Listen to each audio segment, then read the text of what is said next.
আখির আড়াল হলে মনের আড়াল হয়, এ কথাটা সত্য কি জানি না। আমি কেন যে আখির আড়াল হলে একটু ভুলিতে পারি না, একটু ভুলিতে পারি না। সেই যে আমার প্রিয় চলে গেছে কত দূরে, আজ তারি ব্যথায় হৃদয় আমার জলে পুড়ে পুড়ে। সেই যে আমার প্রিয় চলে গেছে কত দূরে, আজ তারি ব্যথায় হৃদয় আমার জলে পুড়ে পুড়ে।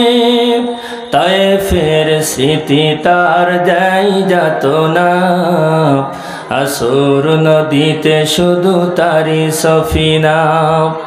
আমি কেন যে আখির আড়াল হলে একটু ভুলিতে পারি না, একটু ভুলিতে পারি না। তো ভাই আমার আজকের 25 সালের তাফসিরুল কোরআন মাহফিলের পরিবেশ আর 24 সালের তাফসিরুল কোরআন মাহফিলের পরিবেশ কি এক? বিগত দিনে একটু কঠিন ছিল, ঠিক কিনা? তারপরেও মাহফিল হয়েছে।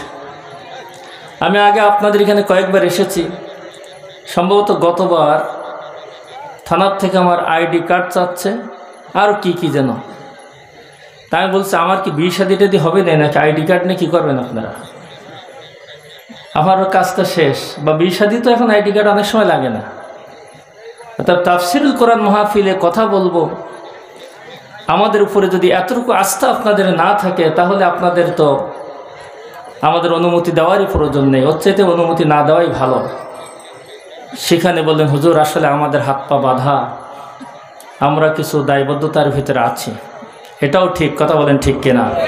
সম্মানিত ভাইয়ের আমার, আল্লাহ তাআলা সেই পরিবেশ থেকে হেফাজত করে, সেই শ্বাসরুদ্ধকর পরিবেশ থেকে আমাদের কাছ থেকে বিদায় দিয়ে আমাদের জন্য তাফসিরুল কোরআন মাহফিলের জন্য একটা উন্মুক্ত পরিবেশ আল্লাহ পাক রব্বুল আলামিন এদেশের তরুণ যুবকদের রক্ত এবং জীবনের বিনিময়ে আল্লাহ তাআলা করে দিয়েছেন। জোরে বলেন ঠিক কিনা?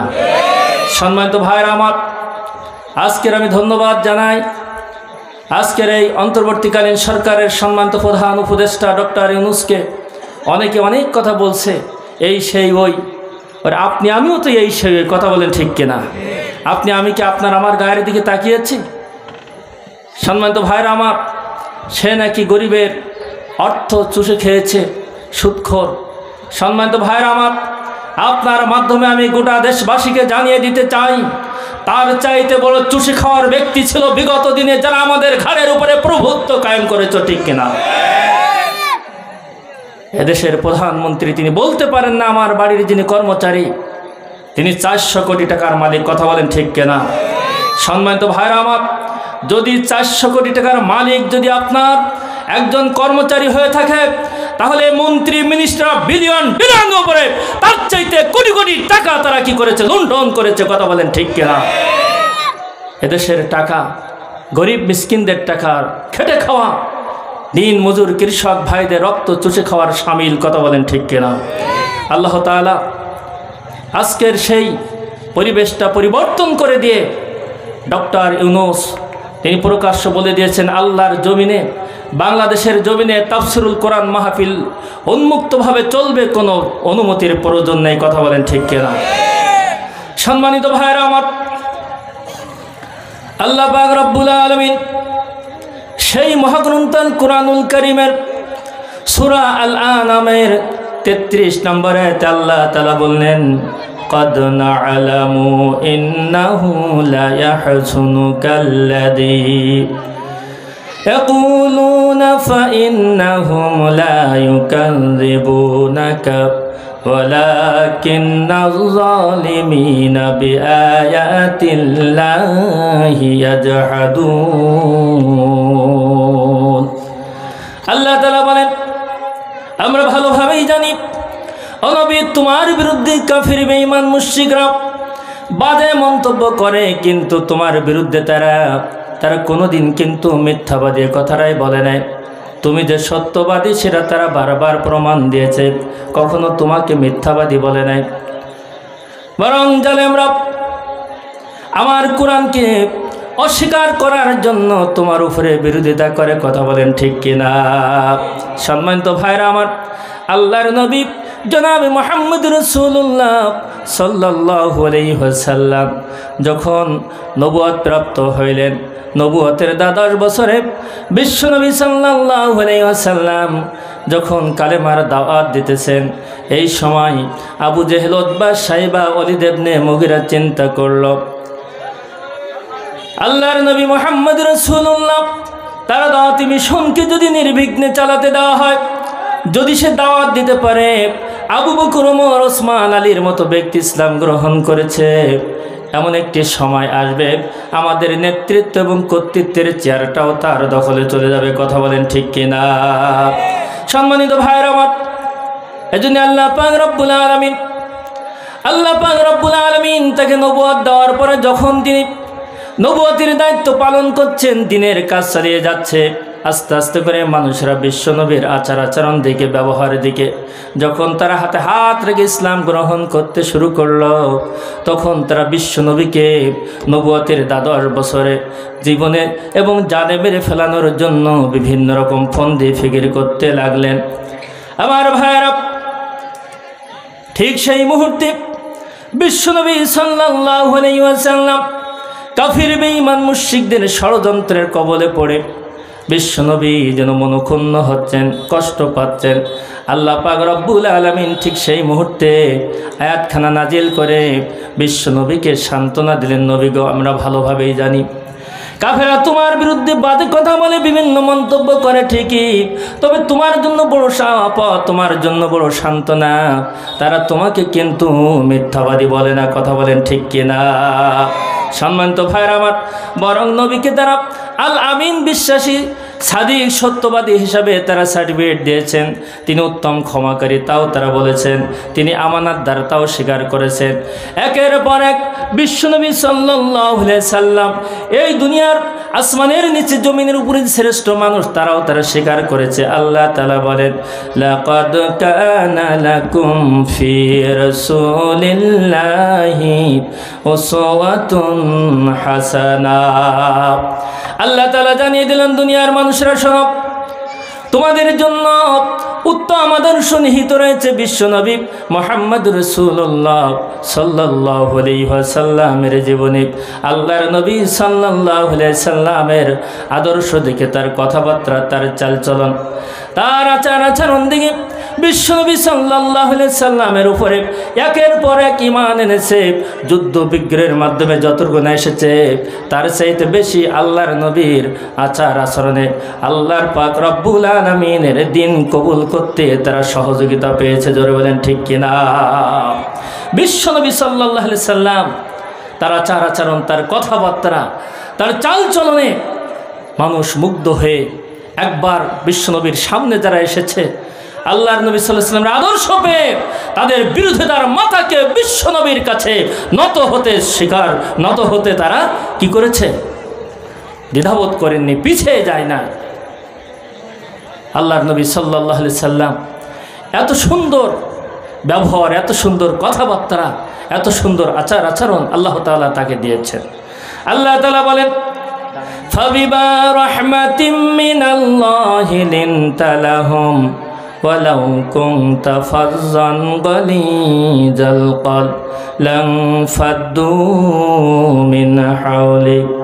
আল্লাহ তাআলা বলেন, নবী গো, আমি আল্লাহ তাআলার পক্ষ থেকে তোমার প্রতি বড় রহম, বড় করুণা। তোমার দিলটা নরম, তোমার ব্যবহারটা নরম এবং তোমার আচার আচরণটা কত মধুর। যদি কঠিন বিরোধী ব্যক্তিও যদি তোমার পাশে এসেছে, তারপরেও তার মাথাটা তোমার কাছে নত করে দিয়েছে, ইসলাম গ্রহণ করে তোমার নিকট থেকে দূরে সরে গিয়েছে, আর তোমার ব্যবহারটা, তোমার কথাবার্তাটা যদি কর্কশ হতো, রূঢ় হতো, তাহলে তোমার পাশে কোনো মানুষ আসতো না এবং তারা ইসলাম গ্রহণ করার সুযোগ পেত না। কথা বলেন ঠিক কিনা? সম্মানিত ভাইরা আমার, তাহলে এবার আসুন, আল্লাহর নবী ছিলেন উত্তম চরিত্রের মানুষ, তিনি ছিলেন শ্রেষ্ঠ নবী, তিনি ছিলেন শ্রেষ্ঠ মানুষ, তিনি ছিলেন উত্তম আদর্শের ব্যক্তি, তার চালচালন, তার কথাবার্তা, তার আচার-আচরণ সব কিছু ছিল সুন্দর। তারপরও কেন বিশ্ব নবীর বিরুদ্ধে ষড়যন্ত্র হচ্ছে? কারণটা কি? আল্লাহ তাআলা বিশ্ববাসীর জন্য জানিয়ে দিল, ও নবী, তোমার এতগুলো গুণ থাকার পরও জালেমরা তোমার বিরোধিতা করে একটি মাত্র কারণে, সেটা হলো ওয়ালাকিন্নাল যালিমিনা বিআয়াতিল্লাহি ইয়াজহাদুন। ও নবী, তুমি যদি কোরআনের প্রচারক না হতে, আমি আল্লাহর কোরআনকে যদি তুমি প্রচার না করতে, তাহলে তারা তোমার বিরুদ্ধে ষড়যন্ত্র করতো না। মূলত তারা তোমার বিরুদ্ধে ষড়যন্ত্র করে না, মূলত আমার কোরআনকে তারা মুছে ফেলানোর জন্য, আমার কোরআনকে তারা মিথ্যায় প্রতিপন্ন করার জন্য। যেহেতু তুমি কোরআন প্রচার করো, সেহেতু তোমার উপরে তারা বিরোধিতা করে। কথা বলেন ঠিক কিনা? সম্মানিত ভাইরা আমার, মূলত বিশ্বনবীর উপরে তাদের কোনো রাগ ছিল না, মূলত কিসের উপর রাগ ছিল? আল্লাহর কোরআনের উপরে। সম্মানিত ভাইরা আমার, আল্লাহর নবী সাল্লাল্লাহু আলাইহি ওয়াসাল্লাম তিনি যদি তাসবিহ তাহলিল করতেন, তিনি যদি নামাজ কালামের শুধুমাত্র দাওয়াত দিয়ে বেড়াতেন, তিনি যদি পীর মুরিদি করতেন, তাহলে বিশ্বনবী সাল্লাল্লাহু আলাইহি সাল্লামের উপরে কেউ বিরোধিতা করতো না, তার উপরে কেউ চোখ রাখা না। যেহেতু বিশ্বনবী সাল্লাল্লাহু আলাইহি সাল্লাম এই ঘূর্ণিধরার সমাজকে পরিবর্তন করে, এই ঘূর্ণিধরার সমাজে আল্লাহর কোরআন প্রতিষ্ঠা করার জন্য মানুষের দ্বারে দ্বারে গিয়েছে। মানুষ বিশ্বনবীর আদর্শ দেখে ইসলাম গ্রহণ করেছে বলে তারা বিশ্বনবীর বিরুদ্ধে ষড়যন্ত্র করেছিল। কথা বলেন ঠিক কিনা? সম্মানিত ভাইরা আমার, আজকের সে নবী এবং রাসূল এই দুনিয়াতে আসবেন না। রাসূল বলে গিয়েছেন, আল উলামা ওয়ারাসাতুল আম্বিয়া। আমি নবী যখন আসবো না, আমার সাহাবায়ে কিরামরা যখন থাকবে না, তখন আমি নবীর এই দায়িত্ব তোমাদের উপরে, তোমরাই হলো আমার ওয়ারিস, নবীদের ওয়ারিস। আর যখন তোমরা এই দায়িত্ব পালন করবে, তোমাদের উপরে এমন ধরনের বিরোধিতা আসতেও পারে। কথা বলেন ঠিক কিনা? সম্মানিত ভাইরা আমার, আল্লাহ তাআলা বলেন, ওয়ালাকাদ ফাতান্নাল্লাযীনা মিন ক্বাবলিহিম ফালা ইয়া'লামান্নাল্লাহুল্লাযীনা সাদাকু ওয়ালা ইয়া'লামান্নাল কাযিবিন।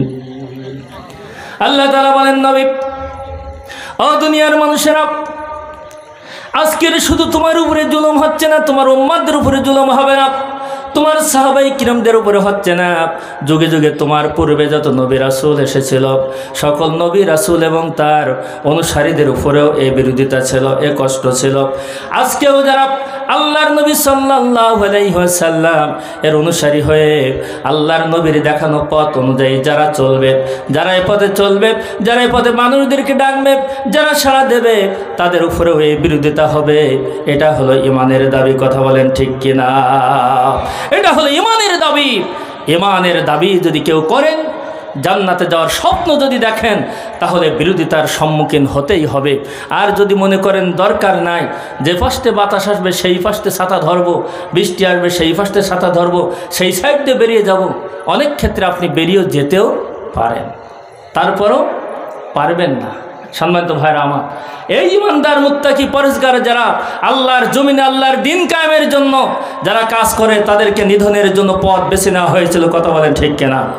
বিগত একটা সময় গিয়েছে, তারা চিন্তা করেছিল আজকের যেহেতু কোনো নবী নাই, রাসূল নেই, কোনো সাহাবায়ে কিরামরা নাই এবং আসবেও না, কিন্তু তারা নবীদের ওয়ারিস হিসাবে আল্লাহর জমিনে আল্লাহর দিন কায়েমের যেভাবে কাজ শুরু করেছে, এভাবে যদি বিশ্বনবী সাল্লাল্লাহু আলাইহি সাল্লামের বিরুদ্ধে যেমন তারা একটা অবস্থান নিয়েছিল, তার দাওয়াতি মিশনকে বন্ধ করার জন্য, আজকেও এই সমাজে যারা আল্লাহর নবীর দিন কায়েম করার জন্য যারা পথ বেছে নিয়েছে, রাস্তা বেছে নিয়েছে, এদের দাওয়াতি কাজ যদি নির্বিঘ্নে চলতে থাকে, এমন একটি সময় আসবে এদেশের নেতৃত্বের চেয়ার তাদের কাছে চলে যাবে।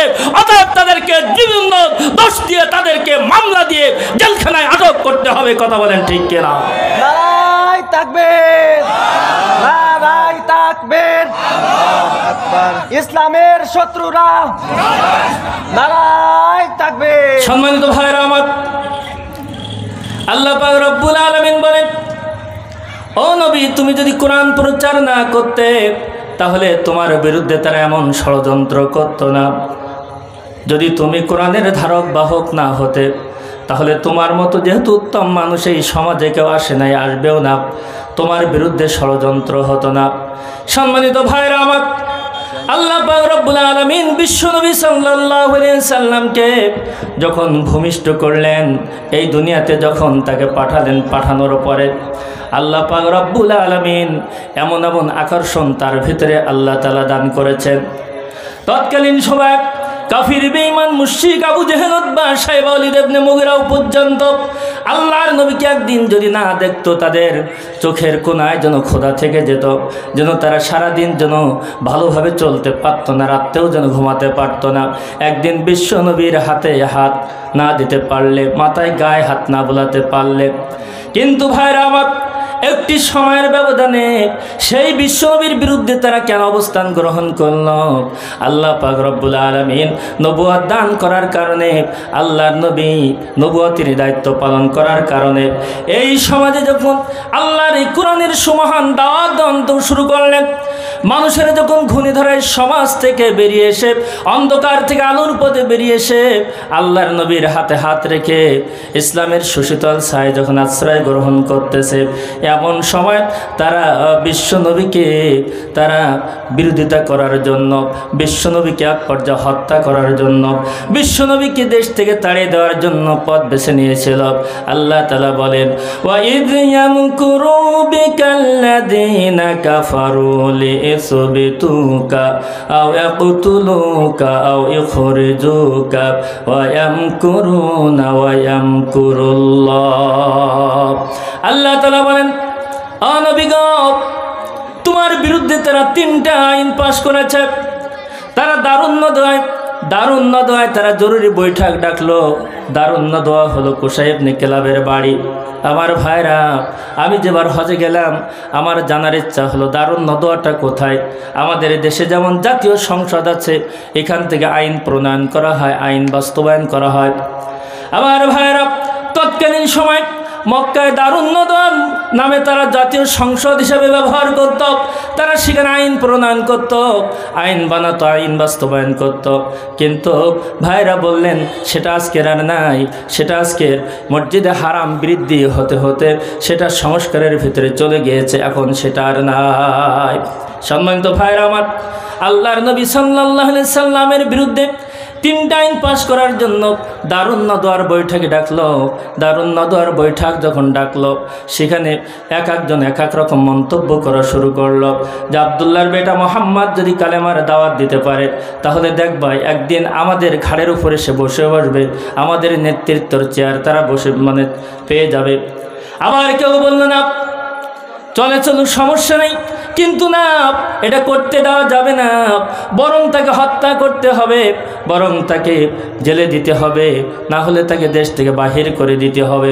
এই সলা পরামর্শ যখন করতেছিল, আল্লাহর নবীর চাচা আবু তালেব আবু জেহেলকে বলল, আবু জেহেল, আমার ভাইপোর বিরুদ্ধে তোমরা আইনগুলো পাশ করো না, আমার একটু সময় দাও। আমার ভাইপো যদি এই কাজগুলো না করে তাহলে তোমরা কেন আইন পাশ করবে? আমার দায়িত্ব দাও। আবু তালেব দায়িত্ব নিল। আবু জেহেল বলল, ও আবু তালেব, যাও, তোমার ভাইপো মোহাম্মদ যদি এই কালেমা থেকে পিছিয়ে থাকে, এই জাতিকে যদি বিভ্রান্ত করা থেকে যদি দূরে থাকে, তাহলে সে যা চায় তাই দেওয়া হবে। আবু তালেব বিশ্বনবীর কাছে চলে গেল, ভাইপো মোহাম্মদ, তোমার কাছে এসেছি, ও মোহাম্মদ, ও ভাইপো, আমি তোমাকে ঘাড়ে কোলে করে মানুষ করেছি, তোমার কোনো ক্ষতি হোক আমি এটা চাই না। তারা কিন্তু তোমার বিরুদ্ধে এমন একটা সিদ্ধান্ত নিতে যাচ্ছে। ও ভাইপো মোহাম্মদ, আমার তোমার কাছে একটা দাবিটা পূর্ণ করবে কিনা? আল্লাহর নবী বলল, চাচাজি, অবশ্যই দাবি পূর্ণ করব, যদি আমার ইমানের সাথে সাংঘর্ষিক না হয়। ধরে বলেন সুবহানাল্লাহ। আল্লাহর নবীর চাচা বললেন, ভাইপো, বিষয়টা হলেই যদি তুমি কোনো ইচ্ছা পোষণ করো, যদি তুমি কিছু চাও, তোমার মনে যদি ইচ্ছা হয় এটা আমার প্রয়োজন, সব তোমাকে দেওয়া হবে। গাড়ি বাড়ি টাকা পয়সা নেতৃত্ব সব দেওয়া হবে। তবে দাবি হলো তুমি কালেমার দাওয়াতটা দিতে পারবে না। আল্লাহর নবীকে যখন বললেন, চাচাজি আপনার আকাশের চারটা মারা ডান হাতে তুলে দিতে পারেন, সূর্যটা বাম হাতে তুলে দিতে পারেন, দেওয়ার পরে যদি বলেন একটা সেকেন্ড কালেমার দাওয়াত বন্ধ করেন, তারপরে আমি একটা সেকেন্ডের জন্য কালেমার দাওয়াত বন্ধ করব না। জোরে বলেন সুবহানাল্লাহ। সম্মানিত ভাইরা আমার, আল্লাহর নবীর চাচা ফিরে আসলেন। আসার পরে তারা যখন সংবাদ পেয়ে গেল, সংবাদ পাওয়ার পরে তারা চিন্তা করলো যে না, আবু তালেবের কাছে শোনা যাক। আবু তালেবের কাছে শুনলো, কি সংবাদ বলেন? আবু তালেব বলল, আবু জেহেল, এটা আমার জন্য সম্ভব হলো না। আমার ভাইপো মুহাম্মদ রাসূলুল্লাহ সাল্লাল্লাহু আলাইহি ওয়াসাল্লাম তিনি যে ঈমান গ্রহণ করেছে, তিনি যে পথে আছে, আল্লাহ তাআলা যে দায়িত্ব দিয়েছেন এই দায়িত্ব থেকে চুল পরিমাণে সরবেন না। এই কথা যখন বললেন তখন তারা তিনটা আইন পাশ করল। ওয়াইদ ইয়ামকুরু বিকাল্লাযীনা কাফারু লিইসবিতুকা আও ইয়াকতুলুকা আও ইখরিজুকা ওয়া ইয়ামকুরুনা ওয়া ইয়ামকুরুল্লাহ। আল্লাহ তাআলা বলেন, নবী গো, তোমার বিরুদ্ধে তারা তিনটা আইন পাশ করেছে। এক নম্বর হলো তোমাকে তারা কারারুদ্ধ করবে। আমার ভাইরা, আজকের কারারুদ্ধ আছে কিনা এই সমাজের ভিতরে? ইসলামের কথা বলার কারণে তৎকালীন সময়ে রসুলের বিরুদ্ধে তারা কারাভোগ করাবে, কারাই পড়বে, এই জন্য সিদ্ধান্ত নিল। এখন এই সিদ্ধান্ত তো আর হয় না, হয় নাকি? এদেশে আছে? কথা বুঝলেন না? ইসলামের কথা বললে, ইসলামের পথে চললে এদেশে তো মামলা হয় না, জেলে যেতে হয় না, হয়? সম্মানিত ভাইরা আমার, শুধু ইসলামের পথে নয়, শুধু নামাজ নাই, রোজা নাই, হজ নাই, যাকাত নাই, কোরআন প্রচার নয়, মানুষ যখন মৃত্যুবরণ করে তখন মানুষের মনটা, দিলটা নরম হয়ে যায়। বিগত আমাদের এদেশের অভিভাবক যারা ছিল তারা জানাজার নামাজ থেকেও গ্রেফতার করতে, এত বড় নিকৃষ্ট কাজ থেকে তারা পিছে থাকেন নাই। কথা বলেন ঠিক কিনা? সম্মানিত ভাইরা আমার, সাতক্ষীরা জেলার একজন বর্ষিয়ান আলেমে দিন মাওলানা রফিকুল ইসলাম, মাওলানা রফিকুল ইসলাম আগরদাড়িতে বাড়ি। উনি মারা গেলেন। ওনার জানাজায় আমরা গেলাম। জানাজার থেকে আসার সময় প্রায় 100 জনের মতো আমরা গ্রেপ্তার হলাম। এরকম ছোট ছোট বাচ্চারাও পর্যন্ত, মহিলারাও পর্যন্ত এই ষড়যন্ত্রের থেকে তারা দূরে থাকতে পারে না। কথা বলেন ঠিক কিনা? সম্মানিত ভাইরা আমার, জানাজার নামাজ পড়তে গেলে যারা মামলা দেয়, হামলা দেয়, যারা গ্রেপ্তার করে, অথচ তারা দাবি করে আমরা সকাল সন্ধ্যায় তাসবিহ করি, কোরআন শরীফ পড়ি এবং মুসলমান বলে দাবি করি। আজকের আপনাদের মাধ্যমে তাদের কাছে আমার প্রশ্ন, যারা জানাজার থেকে মুসল্লিদেরকে গ্রেপ্তার করে তারা কোন ধরনের মুসলমান? কথা বলেন ঠিক কিনা? সম্মানিত ভাইরা আমার, কিছু কিছু জায়গায় মানুষের সব কর্নার থাকা উচিত, নমনীয়তা প্রকাশ করা উচিত। মামলা দেওয়া হলো, তারা বোমা বেঁধেছে, আমিও তার ভিতরে একজন। সম্মানিত ভাইরা আমার, 2টা মামলা হলো। এই 2টা মামলার ভিতরতে একজন মানুষ, মানে একজন আসামি অব্যাহতি পেল। সেই ব্যক্তি হলো আমি। কিভাবে পেয়েছি তা আমি নিজেই জানি। আল্লাহ তাআলা আমাকে অব্যাহতি দিয়ে দিলেন। অনেক মানুষ কয় টাকা দিছাও, কয় লাখ দিছাও, আমি জানিনি। বলছে তা হয়? আমি জানিনি আমার অব্যাহতি এসে, আমি জানিনি। সম্মানিত ভাইরা আমার, আমাকে অব্যাহতি হতে পারে, কিন্তু অন্য ভাইদেরকে তো আর অব্যাহতি হয়নি। কথা বলেন ঠিক কিনা? সম্মানিত ভাইরা আমার, আল্লাহ পাক রব্বুল আলামিন বিশ্ব নবীকে জানিয়ে দিল, নবী গো, তোমার কোরআনের পথে চলার কারণে, কোরআন প্রচার করার কারণে, তোমার হাতে হাত রেখে মানুষেরা ইসলাম গ্রহণ করার কারণে তুমি একমাত্র তাদের বাধা, একমাত্র তুমি তাদের অন্তরায়। এই কারণে তোমার জন্য তারা 3টা আইন পাশ করেছে। এক নাম্বার হলো তোমাকে তারা কারারুদ্ধ করবে, শুধু তোমাকে নয় তোমার সঙ্গী সাথে যারা আছে তাদেরকেও কারারুদ্ধ করা হবে। আল্লাহ পাক রব্বুল আলামিন জানিয়ে দিল, ও নবী গো, যদি তারা তোমাকে এবং তোমার সঙ্গী সাথীদেরকে কারারুদ্ধ করে তাহলে ভীত হবে না, ঈমান থেকে পিছাবে না। আমি আল্লাহ পাক রব্বুল আলামিন মুমিনদের জন্য, ঈমানদারদের জন্য সাহায্যকারী। যদি বলেন সুবহানাল্লাহ। আল্লাহর নবীকে জানিয়ে দিল, ও নবী, আমি আল্লাহ পাক রব্বুল আলামিন জালেমদের ষড়যন্ত্র, জালেমদের এই সমস্ত ষড়যন্ত্রের জাল আমি সহ্য করি না। তারা আমার বিরুদ্ধে, আমার নবীদের বিরুদ্ধে, আমার ঈমানদারদের বিরুদ্ধে যে ষড়যন্ত্র করছে, আমার ষড়যন্ত্র করা লাগবে না। আমি সামান্য কৌশল করব, আমার সামান্য কৌশলের কাছে তাদের সমস্ত ষড়যন্ত্র মাথা নত করবে। জোরে বলেন ঠিক কিনা? সম্মানিত ভাইরা আমার, আল্লাহর নবী এবং তার সঙ্গী সাথী সহ ৪১ জন পুরুষ ব্যক্তিকে সেদিন গ্রেপ্তার করা হলো। জাবালে কুবাইস পাহাড়, এই পাহাড়ের পাশে ঘেরাও করে জেলখানা বানানো হলো এবং সেখানে ৪১ জন মুসলমান অর্থাৎ পুরুষ আর ১২ জন মহিলা, মোট ৫৩ জনকে গ্রেপ্তার করা হলো। কথা বলেন ঠিক কিনা? সম্মানিত ভাইরা আমার, ইসলামের পথে চললে, কোরআনের বৈঠক করলে শুধু আজকেই গ্রেপ্তার করা হয় না, আবু জেহেল বা সাইবার কাছ থেকে এ শিক্ষা আজকের সমাজের জন্য দেওয়া আছে। কথা বলেন ঠিক কিনা? তখন গ্রেপ্তার হতো, জেলখানায় যেতে হতো। কিসের কারণে? ইসলামের পথে চলার কারণে। আমার ভাইরা, আল্লাহর নবী সাল্লাল্লাহু আলাইহি ওয়াসাল্লামকে এবং তার সঙ্গী সাথী সব ৫৩ জনকে যখন জেলখানার ভিতরে প্রবেশ করানো হলো, আমার ভাইরা, সাধারণ এক শ্রেণীর মানুষ আছে, তাদের সেন্টিমেন্ট কিন্তু পরিবর্তন হতে থাকে। কথা বলেন ঠিক কিনা? সেন্টিমেন্ট অর্থাৎ কি, তাদের চিন্তা চেতনা পরিবর্তন হয়। সম্মানিত ভাইরা আমার, বিগত একটা পিরিয়ড চলে গিয়েছে, মানুষ মনে করেছিল এস মনে আর কখনো পরিবর্তন হবে না, কিন্তু আল্লাহ তাআলা বললেন, ইন তানসুরুল্লাহ ইয়ানসুরকুম ওয়া ইউসাব্বিত আকদামাকুম। যারা আমার দিন বাস্তবায়নের জন্য আমাকে সাহায্য করবে, অর্থাৎ আমার দিন বাস্তবায়নের জন্য সাহস নিয়ে যারা বেরিয়ে পড়তে পারবে, আমি তাদেরকে সাহায্য করব এবং তাদের কদমকে মজবুত করে দেবো। জোরে বলেন সুবহানাল্লাহ। সম্মানিত ভাইরা আমার, আল্লাহ পাক রব্বুল আলামিন তাই দিলেন, অবস্থার পরিবর্তন করে দিলেন। কিভাবে দিলেন? কিভাবে দিলেন? এক শ্রেণীর ঈমানদার মুত্তাকি পরেশগার যুবকরা তারা সিদ্ধান্ত নেওয়ার কারণে আজকের এই সুন্দর পরিবেশ আমরা খুঁজে পেয়েছি। কথা বলেন ঠিক কিনা? জোরে বলেন ঠিক কিনা? সম্মানিত ভাইরা আমার, আমি বলতেছিলাম মানুষের সেন্টিমেন্ট এক থাকে না। ওই যে মামলায় আমরা গেলাম জেলখানায়, আরও তো গেছি কয়েকবার, কিন্তু জানাজার মামলাটা বলছি বিশেষ করে, আসলে জানাজার থেকে তো এইভাবে মানুষের কষ্ট দেওয়া ঠিক না, কি ঠিক কিনা? সম্মানিত ভাইরা আমার, মাওলানা আব্দুল বারী সাহেব উনি ইমামতি করলেন। আমরা মনে ১-২-৩ দিন যাওয়ার পরে তারপরে উনি গেলেন, বলছে, মাওলানা, মুসল্লিদের নিয়ে আসলে ইমাম আর বাইরে থাকতে পারে? ওনার তো রসিকই কাজ কথা। তা আমি ইমামও চলে আসলাম, ইমাম মুক্তাদি এক জায়গা থেকে, তাই হোক নিয়ে ওই যে আপনার আমদানি বলে ওখানে কেবল যেই বেডশিট নিয়েছে উনি একটু শুয়ে পড়ছে। এই মুহূর্তে আবার 5 মিনিটও হয়ে যায়, আমি আসি সাথে, 5 মিনিট হয়নি, মাওলানা আব্দুল বারী আপনার জামিন হয়েছে, আপনি কেস টিকিট নিয়ে আপনার থালাবাটি কম্বল নিয়ে বেরিয়ে আসেন। বলতো, মাওলানা, তাদের বড় ইচ্ছা ছিল আমাদের একটু জেল খাটিয়ে তারা একটু তৃপ্তি পাবে, আর আমাদের একটু ইচ্ছা ছিল আমরা একটু জেল খাটি না, কিন্তু জেল তো খাটতে দিল না, এখনই যে ডাক দিল।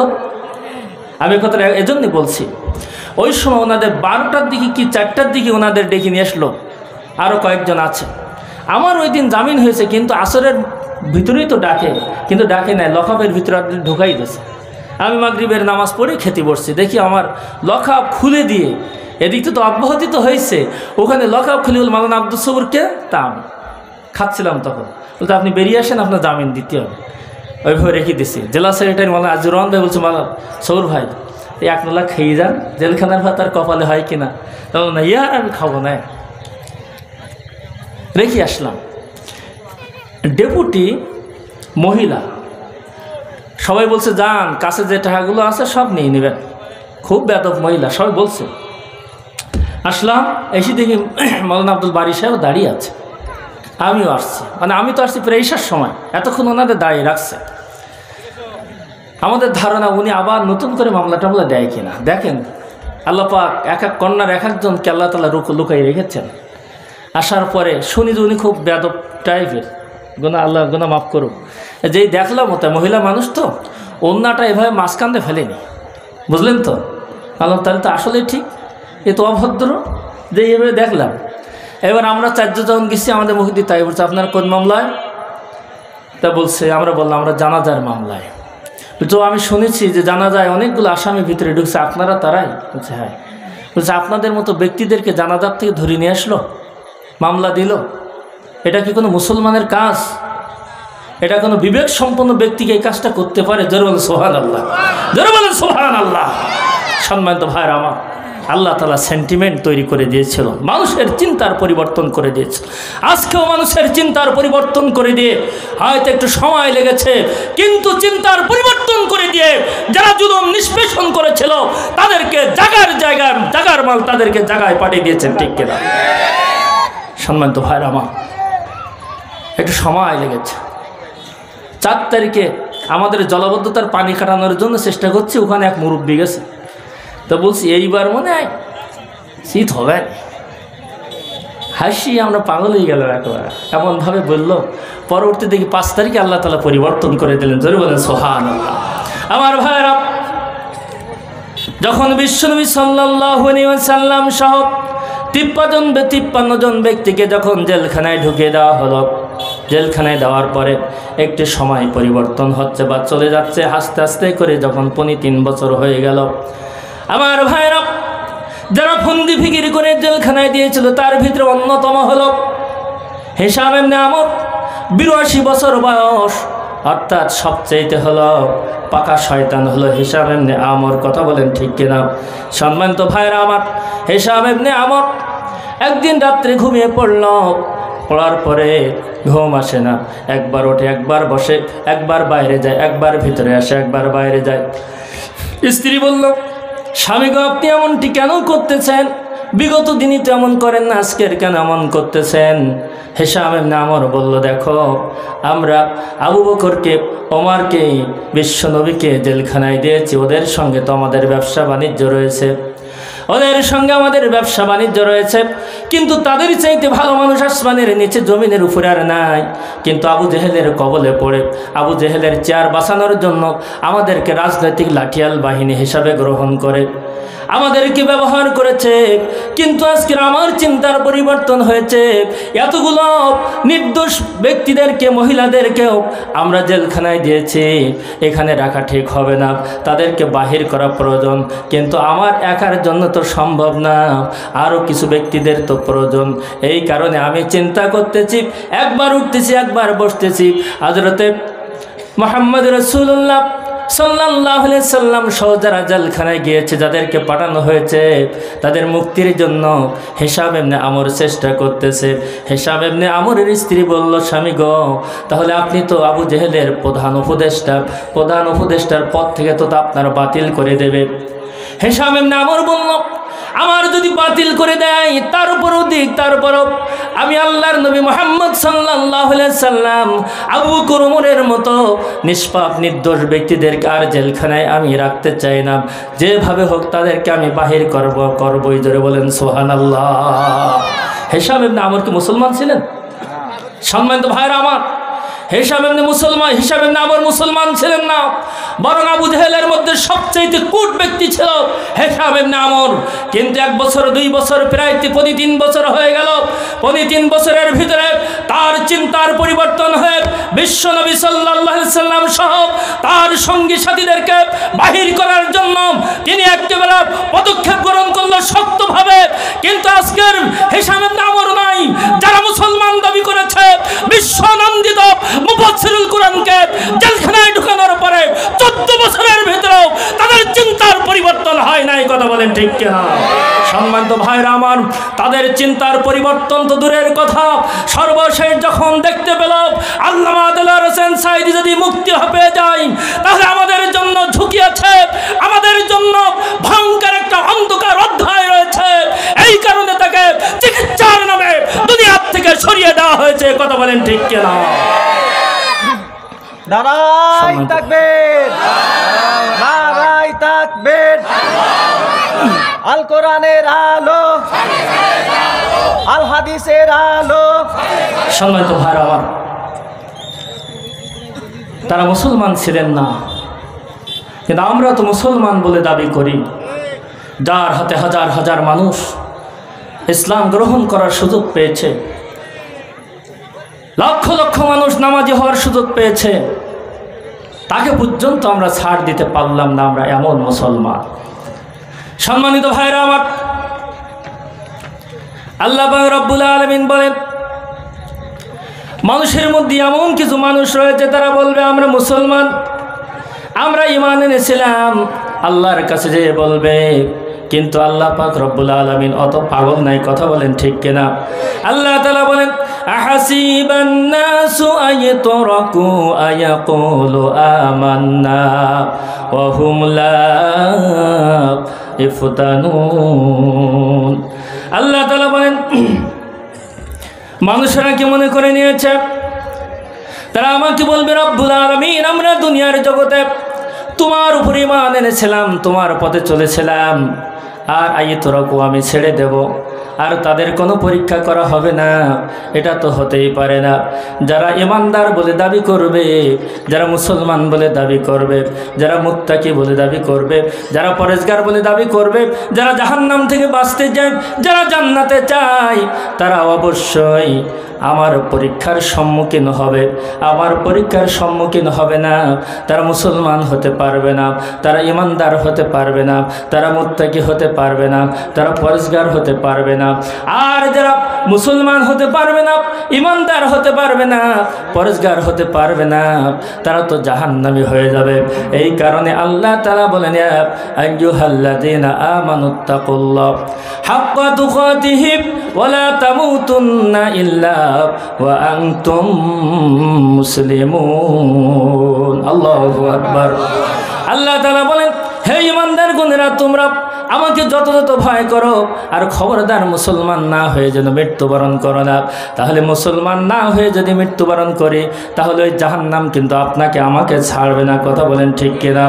সম্মানিত ভাইরা আমার, হাসরের ময়দানে যেদিন জাহান্নামী হয়ে যেতে হবে, আল্লাহ তাআলা বলেন, ওয়াসিকাল্লাযীনা কাফারু ইলা জাহান্নামা যুমারা হাত্তা ইযা জাউহা ফুতিহাত আবওয়াবুহা। আল্লাহ তাআলা বলেন, কিয়ামতের দিন আল্লাহ তাআলা ফেরেশতাদেরকে বলে দেবে, ও আমার ফেরেশতারা, আমার এই জাহান্নামী নাফরমানি বান্দাদেরকে তোমরা ধাক্কাইতে ধাক্কাইতে নিয়ে যাও। যখন তাদেরকে ধাক্কাইতে ধাক্কাইতে নিয়ে যাওয়া হবে, বহুদূর থেকে জাহান্নামের দরজা খুলে দেওয়া হবে। ওখান থেকে উলু হাওয়া যখন তার গায়ে চলে আসবে, যখন উলু হাওয়া গায়ে পড়বে, তখন তারা বলবে রব্বুল আলামিন, অত্যন্ত তাপ, অত্যন্ত গরম সহ্য করতে পারছে না।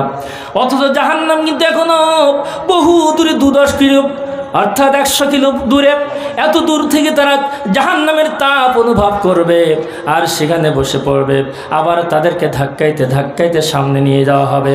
আবার যখন ধাক্কাইতে ধাক্কাইতে তাদেরকে জাহান্নামের ভিতরে ঢুকানো হবে, তখন তাদের কাছে ফেরেশতারা প্রশ্ন করবে, ও আল্লাহর নাফরমানি বান্দা, তোমার কাছে কি কোনো আল্লাহর কোরআনের কোনো দাওয়াত যায় নাই?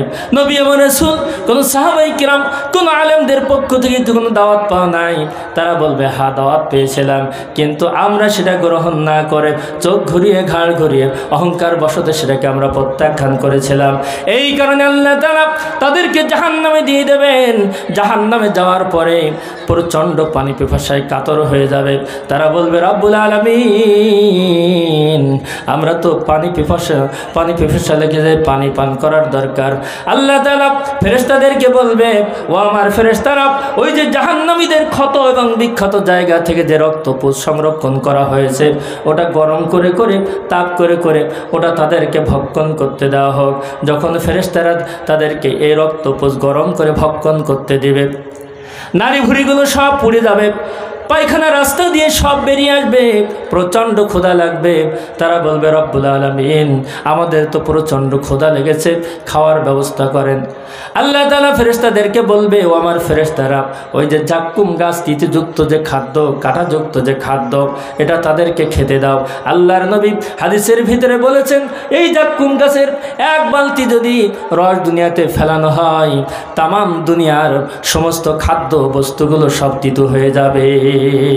সম্মানিত ভাইয়েরা আমার, এই কাঁটাযুক্ত তিতু খাদ্য জাহান্নামীদেরকে দেওয়া হবে, তারা খেতে পারবে না।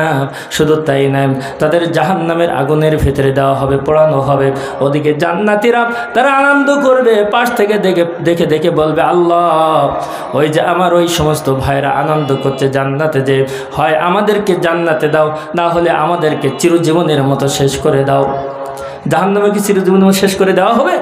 বরং একটা সময়ের ব্যবধানে জাহান্নাম থেকে আল্লাহ পরিত্রাণ দেবে। সে কি তারপরে জান্নাতে, সে অনেক পরে। ধরাছোটে যদি জান বেরিয়ে যায়, পরে কি জান ফেরে আর লাভ আছে? ধরাছোটে শেষ। সম্মানিত ভাইয়েরা আমার, অনুরূপভাবে আল্লাহ তাআলার যারা প্রিয় বান্দা হবে, আল্লাহ তাআলা বলে দেবেন, ওয়াসিকাল্লাযীনা তাকাউ ইলা রাব্বাহুম ইলাল জান্নাতি যুমারা। আল্লাহ তাআলা ফেরেশতাদেরকে বলে দেবে, ও আমার ফেরেশতারা, আমার ওই সমস্ত জান্নাতি বান্দাদেরকে পাজা কোলা করে নিয়ে জান্নাতে নিয়ে যাও। জোরে বলেন সুবহানাল্লাহ। এই ঝুমারা শব্দের অর্থ হলো অপমানিত করা, লাঞ্ছিত করা। আর জান্নাতের ক্ষেত্রে, এই জান্নাতীদের ক্ষেত্রে এটা হলো শুভেচ্ছা জানানো, স্বাগত জানানো, ফুল ছড়ানো, তাদেরকে সম্মান দেখানো কারণে আল্লাহ তাআলা ঝুমারা শব্দ ব্যবহার করেছেন। তাদের ভিতরে আমার ভাইরা, আল্লাহ তাআলা ফেরেশতাদেরকে বলে দেবে, তাদেরকে পাদা কোলা করে নিয়ে, ঘাড়ে করে নিয়ে শুভেচ্ছা জানাতে জানাতে তাদেরকে জান্নাতে দিয়ে দাও। আর এমন জান্নাতে দেওয়া হবে, এই দুনিয়া যত বড়, এরকম 10টা দুনিয়ার সমান জান্নাত দেওয়া হবে। সম্মানিত ভাইরা আমার, জান্নাত এবং জাহান্নাম সৃষ্টি করে আল্লাহ পাক রব্বুল আলামিন ফেরেশতাদেরকে বললেন, জিবরাইল আলাইহিস সালামকে বলে, জিবরাইল যাও জান্নাতটা দেখে এসো। জান্নাত দেখে এসে বললেন, রব্বুল আলামিন জান্নাতে আমি যত নাজ নেয়ামত দেখলাম সব জান্নাতে প্রবেশ করবে, কেউ জাহান্নামে যাবে না। আল্লাহ তাআলা আবার জিবরাইলকে বলল, ও জিবরাইল আবার একটু জান্নাতটা দেখে এসো। এবার জান্নাত দেখে এসে বলল, রব্বুল আলামিন আগে যা ধারণা করেছিলাম সব উল্টা। এই জান্নাতটাকে আরাম আয়েশ নাই, যত লাঞ্ছনা গঞ্জনা, অপমান, নির্যাতন, নিষ্পেষণ এবং দুঃখ কষ্ট দিয়ে জান্নাতটা ভরা। অতএব যারা জান্নাতে যেতে যাবে, দুনিয়ার জীবনে তারা সুখ শান্তির আশা করতে পারবে না। দুনিয়ার জীবনে এই সমস্ত বিপদ আপদের সম্মুখীন যারা হবে, আর ঈমান যারা গ্রহণ করবে, ঈমানের উপরে যারা টিকে থাকতে পারবে, জীবনের উপরে যারা টিকে থাকতে পারবে, তারাই হলো জান্নাতি। কথা বলেন ঠিক কিনা? সম্মানিত ভাইরা আমার, কামারুজ্জামান ভাইকে যখন ফাঁসির কাস্টে নিয়ে যাওয়া হচ্ছে, পিছন থেকে ছাত্র শিবিরের ছেলেরা ডাকলো, তখন তাদেরকে বলে দিল, কারারক্ষীদের মাধ্যমে বলে দেব, সারা জীবন যে আন্দোলন করেছি জান্নাতে যাওয়ার জন্য, শহীদি মর্যাদা পাওয়ার জন্য, আজকের সেই সুযোগটা আল্লাহ তাআলা দান করেছে। তোমরা তাদেরকে বলে দিও, ওরা যেন আমার আড্ডা না ডাকে, বরং তারা যেন মনে কষ্ট না পায়। আমি দ্রুত যে আল্লাহর সেই দেওয়া উপহার, সেই মৃত্যু, শহীদি মৃত্যু গ্রহণ করতে চাই এবং আল্লাহর সাক্ষাৎ গ্রহণ করতে চাই। ওদেরকে বলে দেওয়া, জান্নাতের সিঁড়িতে ওদের সঙ্গে আমার সাক্ষাৎ হবে। জোরে বলেন সুবহানাল্লাহ। সম্মানিত ভাইরা, এই দুঃখ কষ্ট ভোগ করে তারপরে জান্নাতে যেতে হবে, এটা দিয়ে জান্নাত ঘেরাও করা রয়েছে। যখন জাহান্নামকে দেখতে বলা হলো, জাহান্নামকে দেখতে বলা হলো, জিবরাইল আলাইহিস সালাম বলল, রব্বুল আলামিন জাহান্নামে তো কেউ প্রবেশ করবে না, ওর ভিতরে শাস্তি আর আগুন, সাপ বিচ্ছু দিয়ে ভরা। পরে আবার আল্লাহ তাআলা জিবরাইলকে বলল, যাও আবার একটু দেখে এসো। এবার যে বললেন, রব্বুল আলামিন জাহান্নামে তো সবাই প্রবেশ করবে, কারণ হলো সেখানে মনের চাহিদা, আমোদ আহ্লাদ, খাস সমস্ত নফসের প্রবৃত্তি হয়ে মানুষ দুনিয়াতে আনন্দ করবে, আল্লাহর নাফরমানি পর্যায়ে যত কাজ রয়েছে সব কিছু করবে, তারা হলো সব জাহান্নামী হবে। দুনিয়ার মানুষ তো সব এই দিকে পাগল হয়ে যাচ্ছে, অতএব এর সাথে সম্পৃক্ত, অতএব জান্নাতি মানুষ হবে কম এবং জাহান্নামের সংখ্যা হবে বেশি। কথা বলেন ঠিক কিনা? সম্মানিত ভাইরা আমার, এই জাহান্নাম তো সহজ কথা নাই, এই কঠিন জাহান্নাম থেকে বাঁচার কোনো সুযোগ নাই। কিয়ামতের দিন যখন আপনার আমার হিসাব হবে, একটা নেকির জন্য আফজাল বলতেছিল যে একটা নেকির জন্য ভাইয়ের কাছে যাবে, মায়ের কাছে যাবে, পিতার কাছে যাবে, তার স্ত্রীর কাছে যাবে, সন্তানের কাছে যাবে কিন্তু একটা নেকি দিবি না। অথচ আপনি আমি আপনার আমার সম্পদের জন্য, সন্তানের জন্য আমরা হক থেকে বিচ্যুতি হয়ে, সত্যের পথ থেকে বিচ্যুতি হয়ে, অর্থের জন্য, ব্যবসার জন্য, গাড়ি বাড়ির জন্য আমরা পাগল হয়ে যাই, আল্লাহর পথে চলি না। এমনকি নামাজ কালাম পর্যন্ত আমরা ছেড়ে দেই, সময়তে করতে পারি না। কিন্তু আপনি আমি কি কখনো ভেবে দেখেছি এত কিছু করার পরে আপনার আমার যখন মৃত্যু হয়ে যাবে, মনে করেন ওই যে 5 তলা 20 তলায় যখন মৃত্যু হয়ে যাবে, সংবাদ ছড়িয়ে দেওয়ার সঙ্গে সঙ্গে গ্রামবাসীরা যে তাকে নামিয়ে নিয়ে আসবে, আসার পরে মনে করেন 24 ঘন্টার ভিতরে তাকে দাফন করানো হবে। আর 24 ঘন্টা যখন হয়ে যাবে, পায়খানার রাস্তা দিয়ে দুর্গন্ধ ছড়তে থাকবে। কথা বলেন ঠিক কিনা? সম্মানিত ভাইরা আমার, বিজ্ঞানীরা বলেছে 2 মাসের ভিতরে তার হাড় হাড্ডি, তার মাংস চুল সব মাটির সাথে মিশে যাবে। এটাই হলো দুনিয়ার জীবন। বলেন তো দেখি, আর 60 বছর বাঁচবো কে? আর 60 বছর কে বাঁচবো? 50 বছর, 20 বছর, 10 বছর? আচ্ছা, একদিন, 1 ঘন্টা? আমার ভাইরা, 1 ঘন্টারও যদি আপনার আমার গ্যারান্টি না থাকে, আল্লাহর নবী সাল্লাল্লাহু আলাইহি সাল্লাম বলেছেন, আল কাইয়িসু মান দানা নাফসু আমিলা লিমা বা'দাল মাউত। বুদ্ধিমান ব্যক্তি ওই ব্যক্তি যে ব্যক্তি তার মৃত্যুর পরের জীবনের কথা স্মরণ করে দুনিয়ার জীবন জিন্দেগি পরিচালনা করে, ওই ব্যক্তি হলো বুদ্ধিমান। আর ওই ব্যক্তি হলো হতভাগা যে তার নফসের তাড়নায় কিছু না করে জান্নাত পাওয়ার আশায় বসে থাকে। কথা বলেন।